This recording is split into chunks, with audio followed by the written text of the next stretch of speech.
Hello ladies and gentlemen, welcome back to game number 3 of the EGL4 Grand Finals. This is of course going to be between the blue Zerg spawning in the right hand side of the map chosen by him this game, losing that last game, so the score is now 2-1.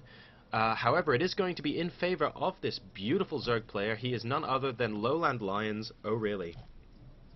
And in the left-hand side, spawning in the lush green pastures, beautiful of GSL dual site, the winner of that last game, starting the series 2-0 down, but winning the first game to make it 2-1, it is going to be Dignitas.BlinG. Now, both of these players incredibly talented. O'Reilly has not been playing in too many tournaments recently, and I believe EGL is like one of the few LANs he actually gets around to. But he is just such a talented Zerg player. I've seen him a couple of times on the Playhim dailies, and he is so underrated, it's unbelievable. You see some GM players go up against this guy, and you go, huh, who's this scrub? And then promptly lose to him in a best-of-3 series in like a quarterfinals or something. And that's when you know this guy's really good, man. He does not joke around. And speaking of not joking around, once again, it doesn't seem to matter what race you are. It looks like your starting buildings are going to be on fire. Such a horrible, horrible place to spawn in this map. I suspect we will see the same strategy come out of O'Reilly as we did in that last game. No, I take that back. He is not going for the... Yes, he is going for the early pool. Not a problem. So we are going gas into pool. His supply was at 12 when this happened.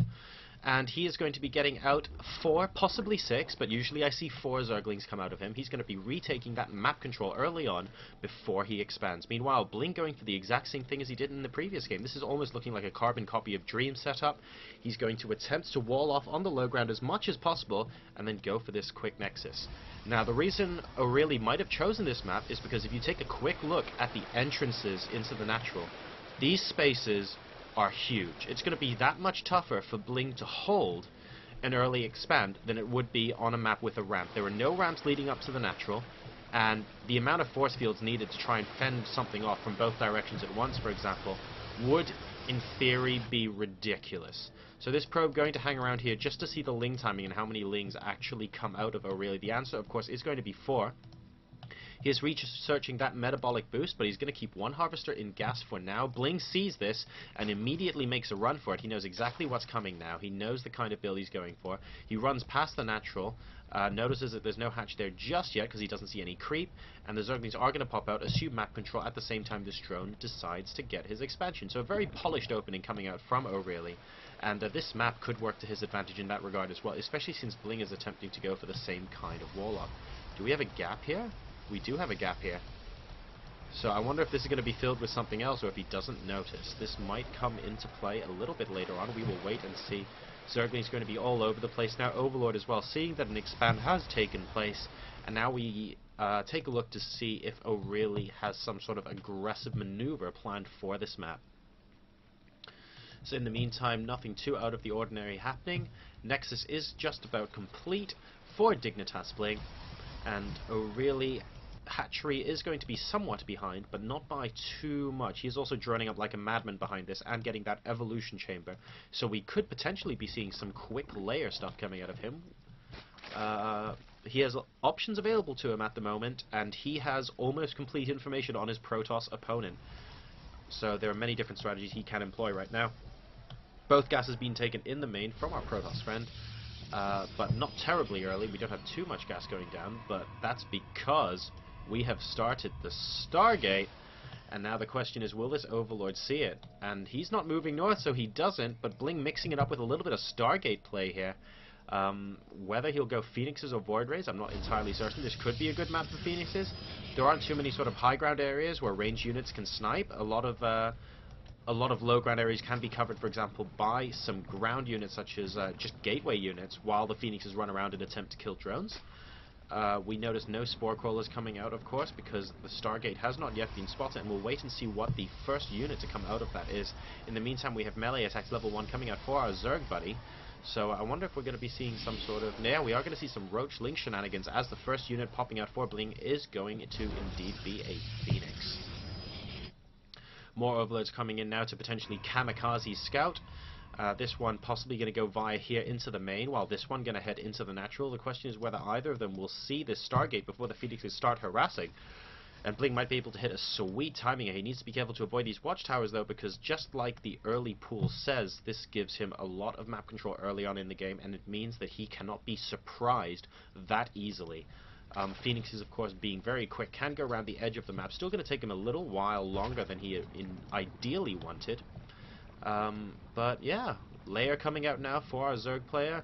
Still no indication that he's seen the Stargate, which means this could take him by surprise, but I wonder how much damage it could do. We do have queens at both bases, so BlinG is going to have a sizable army before this happens, and it looks like it's going to be 4 Phoenixes, so none of this 3 Phoenix Void Ray play that we sometimes see out of players. We are just going to go huge amount of Phoenixes, even queuing up a 5th one there, as Warp Gate finishes as well. Do we have a forward pylon anywhere on the map? And the answer is no, because of that beautiful Zergling map control early on. And O'Reilly must be preparing for some sort of offensive now. He can't just let the Protoss sit there for the entire game and get his ideal composition, because equal armies might mean, and here we go, the 3rd queen going to come out to potentially spread creep, and that should actually mitigate some of the damage done by these Phoenixes, which have been spotted by O'Reilly because they've just taken out Novalords, so it makes no sense to try and hide them from the watchtowers now. He may as well just beeline it straight for the main, and that's exactly what he's going to do. +1 is going to be popping out for our Protoss. We've got some sentries warping it at home to try and keep any Ling counterattacks at bay. And here we go. Spoil Coral is complete at the rear of the base. He's going to see how many of these units he can kill off. Should be able to kill off the Queen, but this Phoenix taking an awful lot of damage, microing it back very well. And it looks like the Queen does indeed go down. A couple more Overlords going down. Quite a lot of Phoenixes here. BlinG is really committing to this attack. Some more drones going down as well, but Phoenixes are starting to risk taking an awful lot of damage, and one almost goes down there, but not quite. Very, very nice micro there out from BlinG. We take a quick look at the workers killed.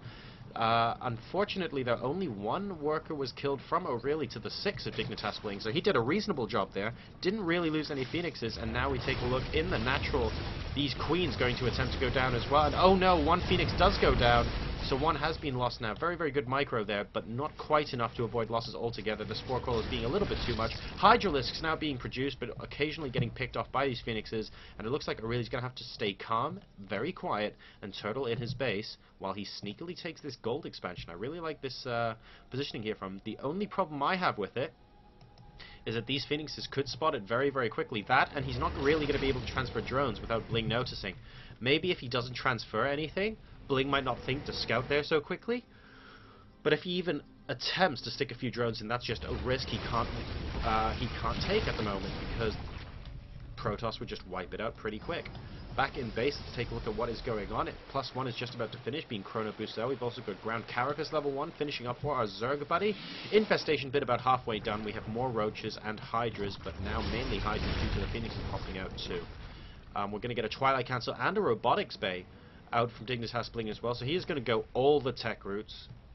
We might see some Observer BlinG Stalker play, depending on what comes out of him, but we do have Ground Armor level 1, which often suggests charge lots, so we're going to have to wait and see. Robotics Bay also coming out. It looks like he wants to go all the tech routes at once. And on 2 base, this could get a little bit dangerous. He might want to take the opportunity to get a 3rd. He's very slightly oversaturated at his main base. And at his natural, he's actually quite saturated as well. He needs to start taking his 3rd, and that's precisely what these guys are doing now. Unfortunately, this 3rd has been gunked up a little bit. And now the gold base is up. Does our Protoss player see it? The answer is no, not yet. And if I really can get this gold base mining, never mind. Here we go. Very, very nice scout from the Phoenixes there. The gold base did actually finish, and oh no, not even able to return that last gold patch to the hatchery there.